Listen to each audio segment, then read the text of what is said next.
The first Saturday of this Investec Champions Cup is underway.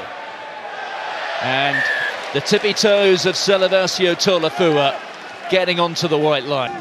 You mentioned the importance of the academy, absolutely. I mean, Baptiste Jonot is pretty much the beacon of light that Clermont desperately needed, but also some international signings like Plummer. Straight over the top. That was a good line-out move, because Zikwe was picking it up beyond the tail. Here's another tester for the young fullback. Kaluri will be a real handful there, and Sinti's after it!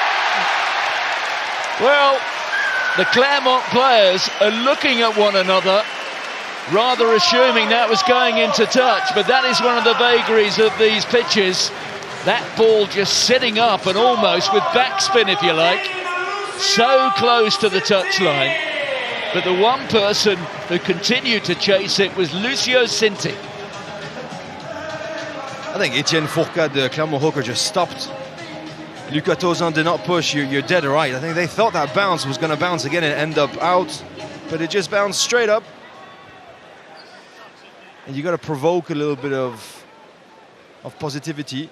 They chased it, they got rewarded. Just a couple of meters to go. Well, look at the referee trying to get into some sort of position to see this. Well, it's been turned over, but the referee has called time. You initially are legal when you go to hold the ball up, but then you are off your feet on your knees and you rip the ball back. Therefore, it's cynical play, it's a yellow card. Well, Tizard came at pace. Here's Tompkins once more. Look how well Saracens are keeping the ball alive, stretching the defence. Zikwe. The tackle that time from Lannon. Here's McFarland into Willis. Fantastic continuity here from Saracens. Sinti, and Sinti has got through, and he's got his second try. And I'm afraid that time you have to question the quality of the first tackle, which simply wasn't made by Clermont. Lucio Sinti is a fantastic player, and it all comes from acts of class. Look at that little pass by Max Malins. You have two clashes of style there. Malins, beautiful. Willis, the absolute rock power. But this 2-on-2 there is just too easy. A little sidestep, Plummer, you've got to chop to the legs. But it's not just about the catch, it's about the organisation. But Nick Isieke there and the Saracens pack are doing really well. James Hadfield did rather well with the line-out throw there. He's now got the ball tucked underneath his right arm. It was Henry who just went up to try and poach it, but the jump was mistimed. Here goes Tizard.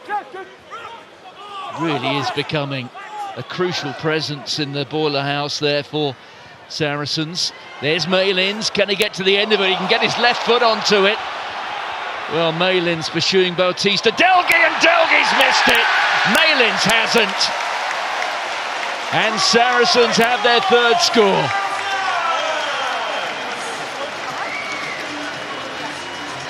Well, Bautista Delgi must be hoping that a hole opens up in the ground in Hendon, that he can disappear down, because that was a terrible moment for the Argentina wing.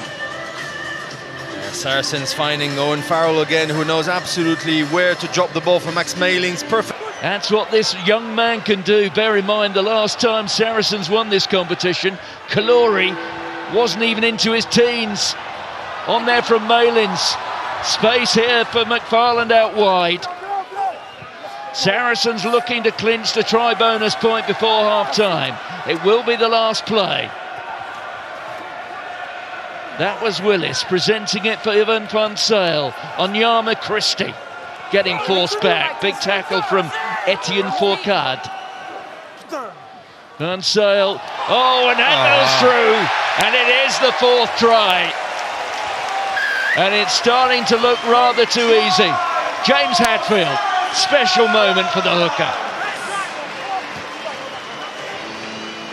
Yeah, Christophe Royos and his staff will be absolutely fuming for that. Back-to-back tries within the last 10 minutes before the referees say no, and it's half-time, and that's a bit of a spanking for Clermont. They'll be very disappointed with that. But now line out for Clermont just outside the 22. It's time to see something. There's Plummer, long pass off the left hand. Here's Guyot, and Guyot getting away, and the youngster has a try. Now that's much better. Still a long way to go. Too many, to such a leaky defense in the second half of the first half. But this is good. This is good for morale. This is good to seize the opportunity. Good line out, not giant line out drive for the delight of Anthony Watson, but a little shift. Telasio Tolofua finds a little bit of gap. It's just a little bit, half an hour east of Lyon, and Bourgoin was the heartbeat, still is the heartbeat in some way, but was the heartbeat of French international rugby for a long time. Sébastien Chabal, Pascal Papé, all those gnarly forwards used to come from there. Florian Fritz, the list goes on. Yeah, absolutely. Oh, here goes Kalori! Magnificent, magnificent.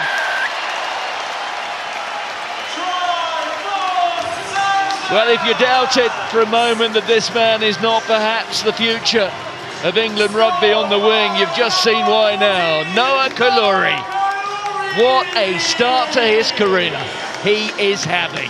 That was quite beautiful. He is a freak. He is an absolute freak. He makes Alex Newsom look like he's got my pace, basically. Such a strong sprinter, quite a rigid attitude about him, almost robotic, but lightning quick and just purely on gas and audacity. Goes. Yeah, there's been 0 go forwards, so that all the Saracens players are back on their feet, ready to push in defense. That was Desaigne, wearing 23. Back row replacement though. Floated pass out to Moala. Moala spinning and turning, determined. Well on his own. Tolofu with the offload. And eventually they are through, and have they got it down? The referee taking a long, hard look, and eventually she says it is down, and Clermont do have a score. Plummer scoring in the corner. I mean, I mentioned George Moala just for his go forward. There's absolutely nothing on, but just with his leg strength, his strength in general, he manages to shrug off 1 or 2 defenders, and then a little gap opens. Beautiful pass. He's been under pressure every time they try to create something. There's been a rush defense from Saracens that's prevented it.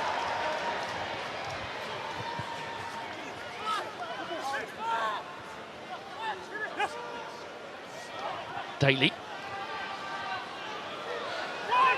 Fergus Burke just skipping through 1 or 2 tackles. There's Onyama Christie, Theo Dan at pace.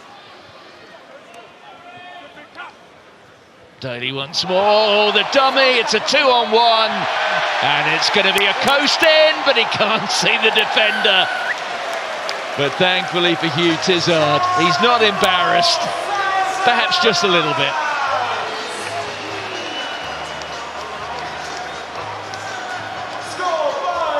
Saracens are not here to give any easy outs for Clermont, not make... Well, last 90 seconds or so of the match. One thing to wrap up, Benjamin. Which Clermont player is going to be your player of the match today? Unfortunately, I can't listen to my heart, and it has to go to a Saracens player, considering how well they all played. Big man Hugh Tizard there, player of the match. He's done so much work. I really thought Tom Willis could have got it. The impact of the bench there again with Theo Dan. Yeah, Tom Willis has been tremendous. Max Malins has been class. Owen Farrell's with the operator. But genuinely, Hugh Tizard, I think, has been absolutely phenomenal. Rewarded by crossing the line too. Here, there, everywhere. Putting big shoulders. Contributing to the domination of the Saracens pack. Highlighted again by another try by Theo Dan. Well, for whom the bell tolls, the bell is tolled for Clermont Auvergne today. Saracens have been the dominant force. They start their Champions Cup campaign with a resounding victory